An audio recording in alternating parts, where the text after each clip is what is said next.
Welcome, everyone, here again in the Red Theater. We are just in time for our last session of the day.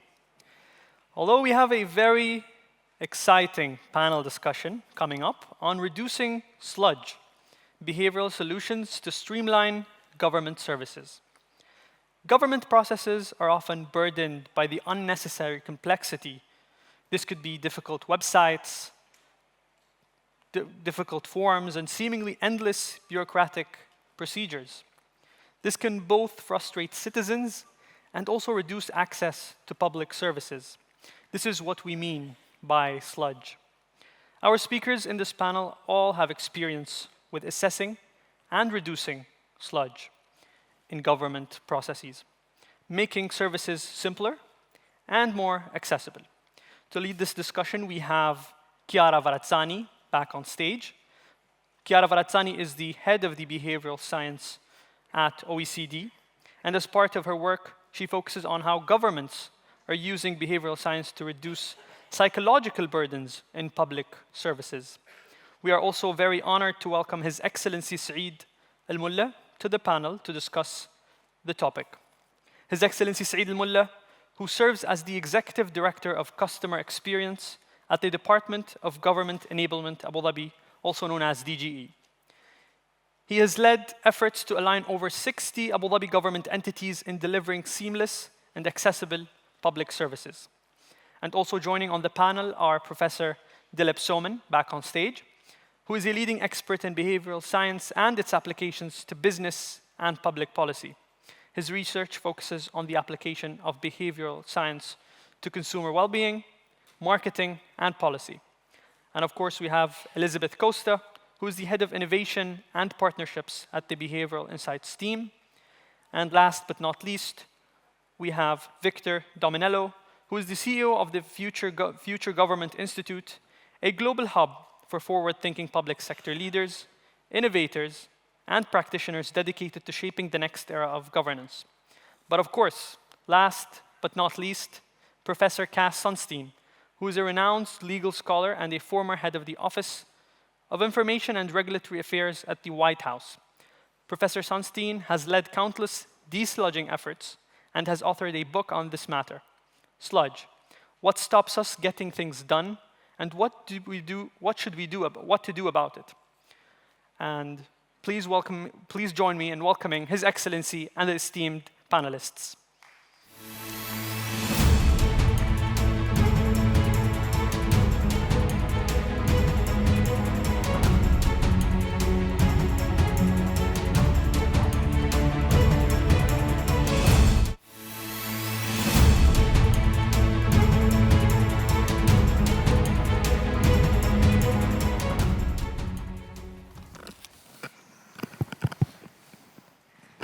Good afternoon, everyone, and welcome to this session on sludge reduction.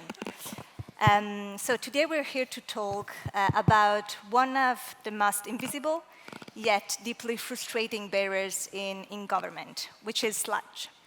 So if you ever try to renew a passport or navigate a clunky website or spend hours looking for the right form, then you've met sludge. It's really that feeling of being trapped in a Kafka novel. So I work at the OECD, and at the OECD we believe that sludge is just not just an inconvenience, but it's really a policy failure hiding in plain sight. So our latest trust survey revealed that only 39% of people in OECD countries believe that their government would act on feedback about government services. And really reducing sludge is one powerful way to change that and to close the gap between what services promise and what they actually deliver. And so that's why we made sludge really a central piece and a core work in our work on behavioral science at the OECD. So two years ago, in partnership with the New South Wales government in Australia, we launched the first International Sludge Academy. And that was really a beautiful experience. So we had 16 teams around the world from 14 countries who did sludge audits in parallel across many areas. So across tax, welfare, healthcare, education, and much more. And for those of you who never heard the term sludge audits, well, a sludge audit is a behavioral audit of a service or a process to really identify, measure, and then reduce what we call unnecessary frictions or sludge. And it really helps uncover the real inefficiencies of a process or of a service, not just in terms of time and money, but also in terms of mental toll and psychological costs. So let me give you a quick example. I'm currently expecting a baby, but I must say that I didn't expect that navigating maternity healthcare could feel like a full-time job sometimes, with really no option to delegate either. So there's really confusing website, overlapping forms, long waiting times, and really so much back and forth. And instead of focusing on what matters, so health outcomes, sometimes I really feel trapped in administrative sludge. And I must say that when I had my first child in Australia, the friction points were very different compared to what I'm experiencing where I live now. And so these days, of course, I find myself mentally running sludge audits at every maternity interaction and really trying to spot frictions early in the process and thinking about how to fix these frictions before they push vulnerable people away. Now, building on that first International Sludge Academy, we've done much more as an international community. So we published a report that is called Fixing Frictions, really distilling lessons and good practice principles for government on how to spot and reduce sludge in practice. And more recently, we launched the OECD Sludge Expert Panel as well, which is chaired by Professor Sunstein here, bringing together over 20 leading academics and practitioners to refine the world's first international sludge audit methodology. So today, I'm super honored to be joined by an incredibly brilliant group of speakers here. And together, we'll explore really practical insights and real-world applications in reducing sludge. So let's dive in. So we will start with Professor Sunstein. So Cass, we are incredibly excited to have you again on a panel today with us. So you literally wrote the book Sludge, and through your many roles in government, in academia, and now also as chair of the OECD Sludge Expert Panel, you've been really a driving force in bringing these issues on the global stage. Now, from your perspective, what unique role can behavioral scientists play in identifying and reducing sludge? And what makes sludge audits such a powerful tool for governments around the world, especially for those who are just starting to reduce sludge? Okay, great. Hi, everyone. Thank you for your patience on this day. And the most important topic has come last, sludge. Well, if you know nothing about behavioral science, if you're just living in the world, you've probably encountered sludge in the form of administrative obstacles, burdens, time on the phone, time getting from one place to another, frustration, and sometimes obstacles that make your life less good. What behavioral science can do is to identify exactly why the wall that sludge creates is so hard to get over. So if people are busy and very focused on current tasks, they might not focus ever on navigating sludge. If people are focusing on a current problem that needs to be addressed now, then sludge may be a future problem that gets addressed never. If people care about their dignity, and most people do, sludge might be an intrusion as they perceive it on their dignity. It treats them as objects rather than subjects, and that may create frustration and abandonment of the task. So these are the behavioral this is the behavioral evidence about why sludge can be so hard to navigate and to be so difficult for people. We don't know the volume of sludge until we audit it. So in a part of the government in let's say Canada, it might turn out that there's much more sludge than anyone anticipated. It's grown up over time like weeds or like some flower that doesn't smell very good.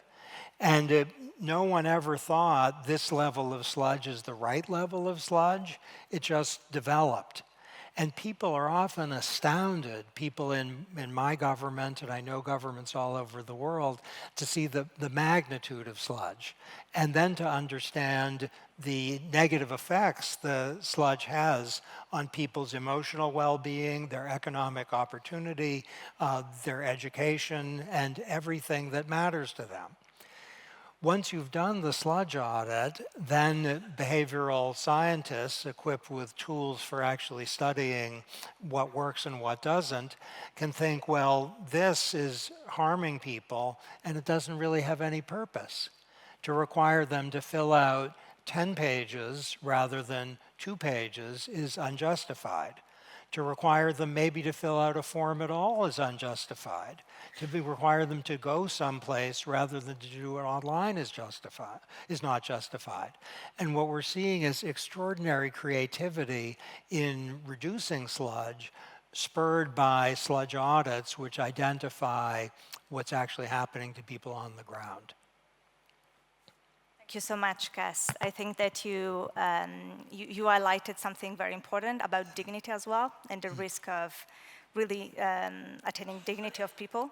And also really this thing that governments are very often surprised when they see the measure of sludge and how many hours and money is lost with this. It's really something that we saw around the world for sure. Now, Dilip, you've been really instrumental in championing sludge audits and advancing our understanding of sludge. And really, you help us understand that reducing sludge is not just about cutting red tape, but it's also about justice, dignity, and access as well. So how would you explain sludge to a government leader who has never heard the term? Oh, gosh.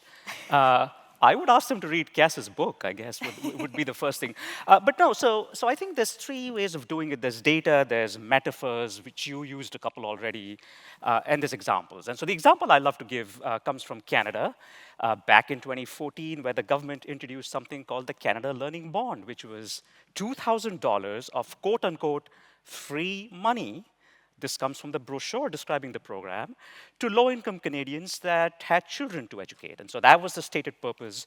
And I remember being in the room when this was announced and people saying, well, that's $2,000 of free money. Who would not take it? Well, guess what? It turns out 84% of eligible Canadians did not take it. And of course, the standard pushback was, well, maybe they're not aware, and so let's do an advertising campaign and a door-to-door campaign. And that kind of pushed the 16% to 16.5 or something like that. And it was precisely 3 things that we spoke about. It was the fact that the process was complicated. It was the fact that the information was confusing and wasn't delivered at the right time. And then the dignity piece. A lot of the people who were eligible for this benefit were recent immigrants, for example. They came from cultures where accepting help from the government was not something that they wanted everyone to know. But you yet had them go to a bank to open an account and speak to people in suits, and they just kind of felt intimidated by the whole thing. So stories like that, I think, are massively helpful in explaining that. One last thing about the dignity piece and the fact that the same barrier can have different effects for people with different socioeconomic status. Here's an example of a study done by my collaborator, Jiaying Zhao, and some of her colleagues, where they worked with an online store that was trying to help low-income Canadians by offering a lower price. And to get that lower price, you had to do something. It was an online store. You had to click on a button and type a word, a little bit of friction to get the discount. And essentially what they learned was that the people who got the discount or availed of it were not the low-income Canadians, but the higher-income Canadians. And the reason for that is that people who were low income were their attention was so drawn to the actual price or the actual benefit that they were going to get, that they just didn't pay any attention to all of the information of what they needed to do to get that discount, right? And so I guess the bottom line that I would say is, if you want to help people by giving them something, give them something, as opposed to saying, well, this is what you would get, and if you did something else, right? So that little friction ended up helping the people who didn't need help, but not the ones that did. So it does have a fairly disproportionate effect. Interesting. Especially what we saw very often is that sludge disproportionately affects the most vulnerable. And I must say that, of course, this is true for low-income populations, but also all of us at different stages of life. Cass this morning was talking about scarcity and the fact that very often in some phases of life, we have less cognitive resources to spend on this. So what you are saying, Dilip, is valid for across populations, but also on all of us, really. Now, I would like to move to Victor. So Victor, as a minister, you really championed digital transformation and user-centered reforms across the New South Wales government in Australia for many years. So from your experience, how can sludge audits and data-driven insights be used to improve public services and support better outcomes, both for people and also for businesses? In a word, profoundly. So let me give you two examples. I'm not a behavioural scientist, I'm a lawyer by background, but I was a minister in the government for 12 years, and I really focused hard on that horizontal, that human journey across the multiple verticals. I'll give you two really quick examples and then some takeaways. First, I wouldn't refer to it as sludge. I called it process trauma. And I'll give you an example why. If somebody loses a loved one, like I lost my dad in a terrible accident 25 years ago. When my dad passed away, I would have to fill out multiple forms to multiple agencies, to banks, to superannuations, to councils, and every time I'd have to tell the story. My dad passed away. It was a process trauma. I was already traumatized, and now this process added to that trauma. I'll give you another example. Somebody that's homeless. They're on the street. They're normally homeless because of terrible circumstances. They may have been in a job for a long time. They become redundant. They then go home. They get substance abuse. Then they abuse their partner. Then they end up in jail. Then they end up homeless. And then somebody comes up and says, "Tell me your story. Why are you homeless?" Tells the story. Then the following week, another organisation comes out, "Tell me your story." They repeat the story. The third time they come out, they're starting to make the story up because no one's listening to them. So there are two clear examples where these are process traumas. The way that I think, and these are the takeaways, if you want to really solve for this, in a government 3.0 environment that is centred on that human experience rather than centred on the silos of government, departments of government, you need four things. You need agile thinking, innovation. You need agile data, agile decisions, and agile funding. We've spoken about innovation today. Agile data, a clear example of that, real-time feedback. Find out in real time what that experience is like. If they're using an app, are they liking it? Are they disliking it? And why? Because if you can see that this app is getting used, but the satisfaction scores, the customer satisfaction scores are 60%, quickly find out why. You can get behavioural scientists to then do a deep dive. The second thing is agile decisions. 9 times out of 10, you will need collaboration across agencies. You're not going to solve the sludge or the process trauma in your vertical. You will need a horizontal play. So you need decision makers to make quick decisions on how to get rid of it. Then the third is agile funding. If you're expecting to go to a treasurer every 12 months because we've got a new idea, but it's going to require some funding, it's never going to get done. So you need a pool of money that you can access, this horizontal can access really fast to implement those decisions to reduce the process trauma. They're the big takeaways that I've learned over 12 years.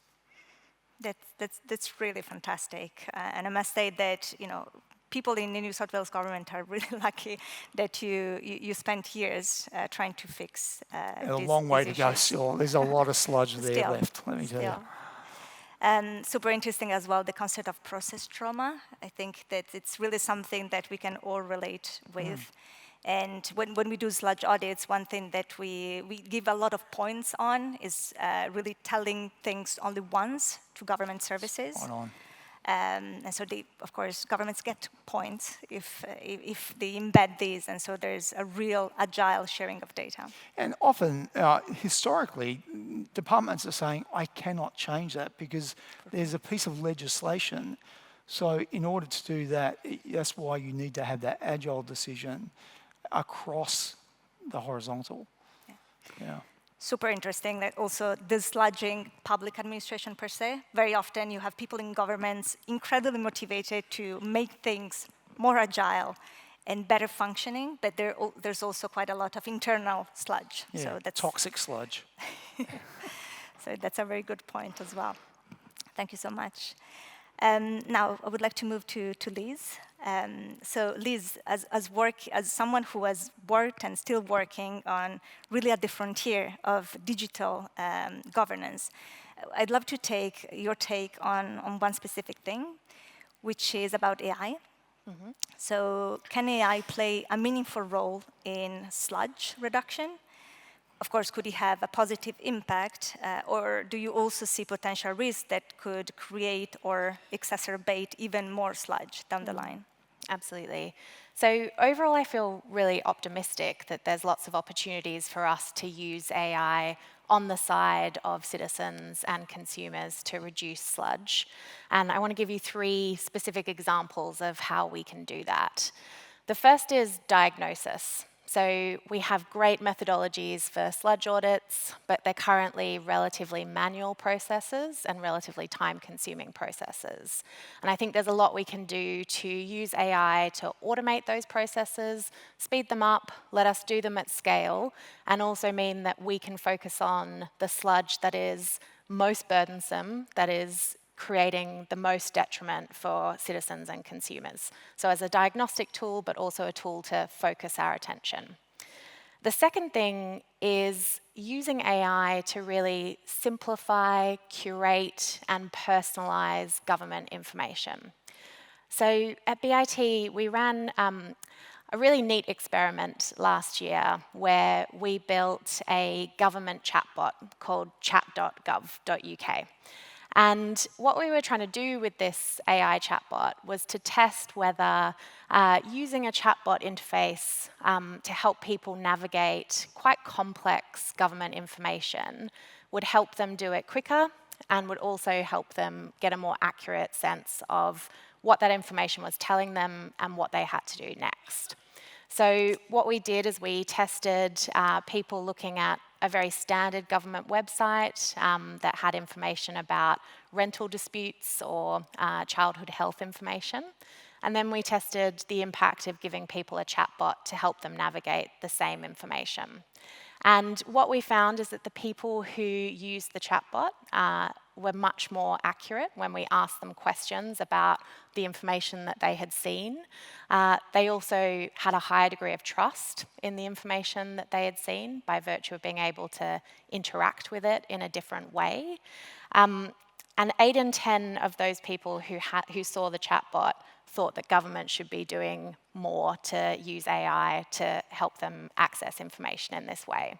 And I think there's a lot of really excellent work happening in governments all around the world to build these kind of AI tools. And I would only encourage people in the room, if you're working on that, to keep going, because I think it's so important in our fight against sludge. And then the third thing is I think we can use AI to automate burdensome processes. And actually, Victor, drawing on your example, one thing that the UK government has done is that when you lose somebody you love, there is now a service called Tell Us Once.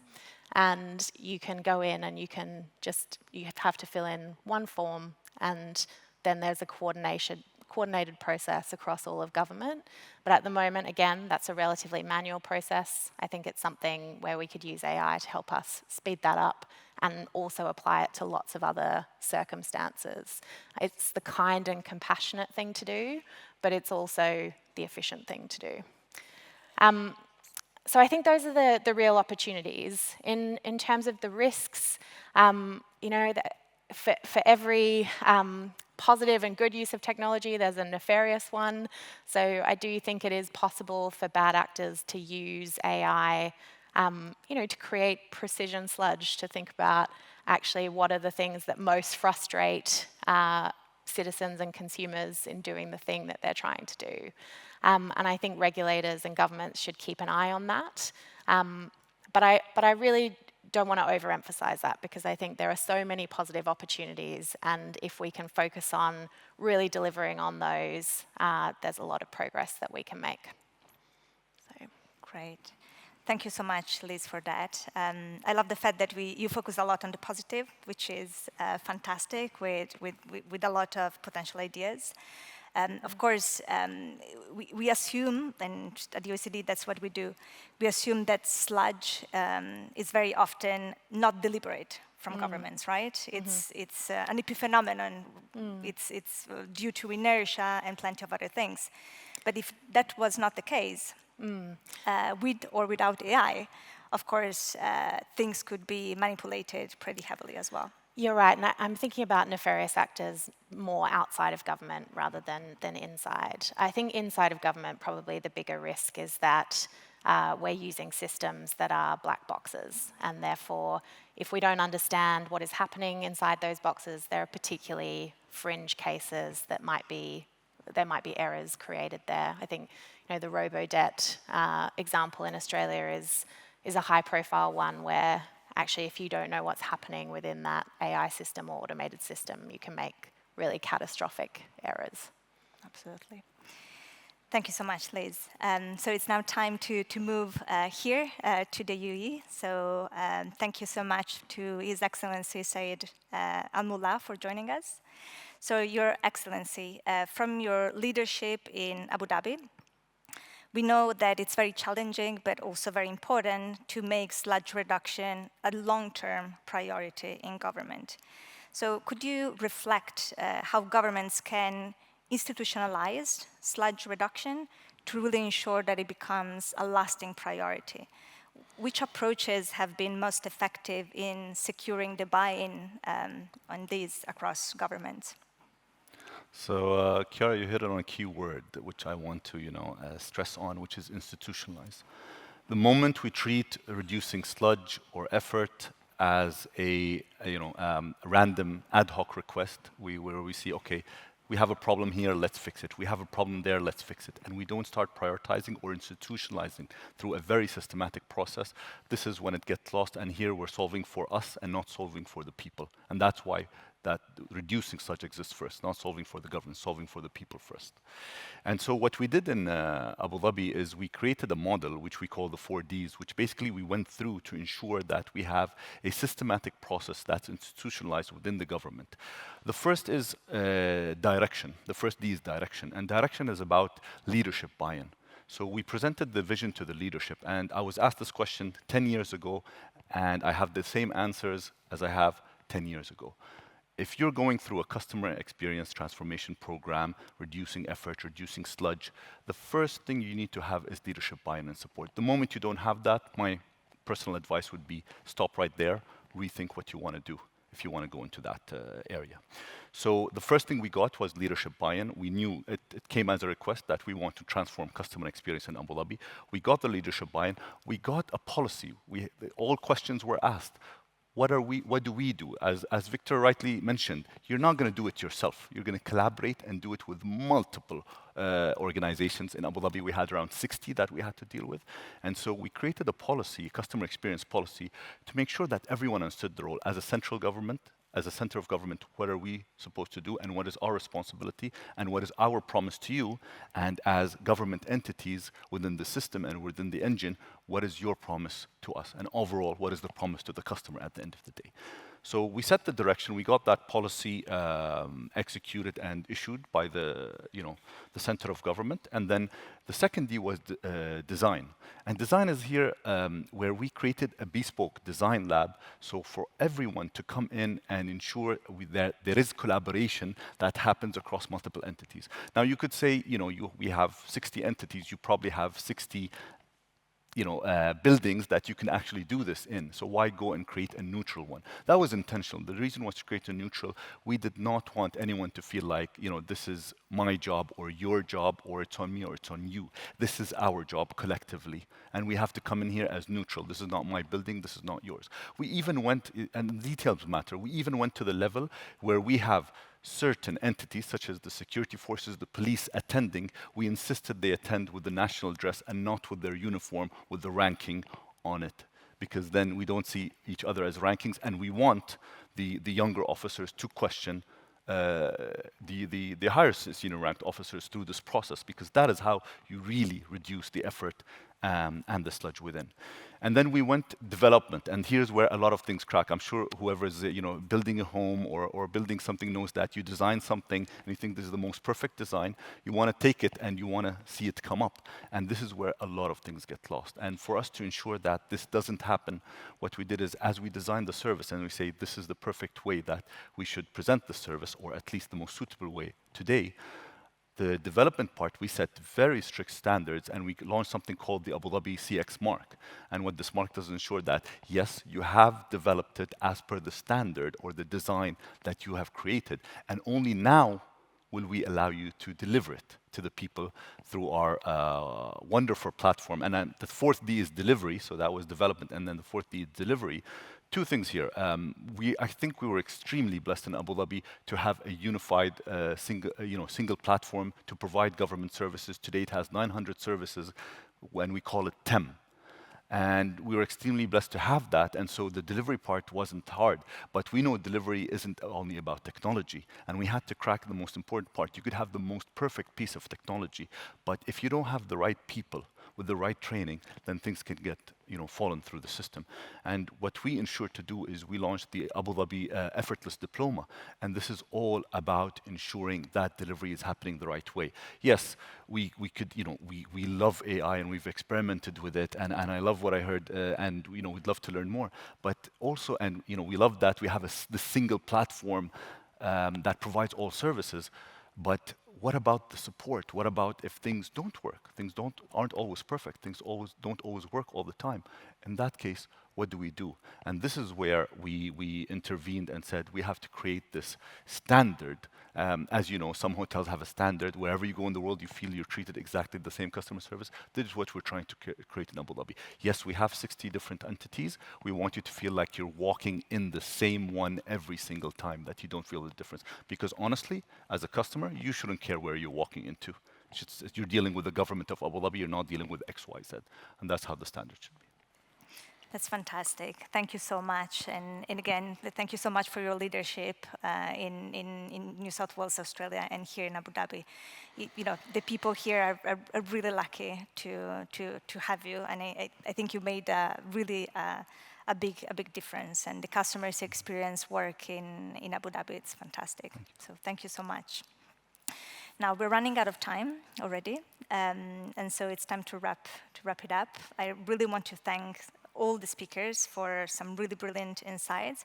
And I think that what we heard today really shows that all these brilliant minds are really committed in trying to understand sludge better, but also fixing it, which is incredibly important.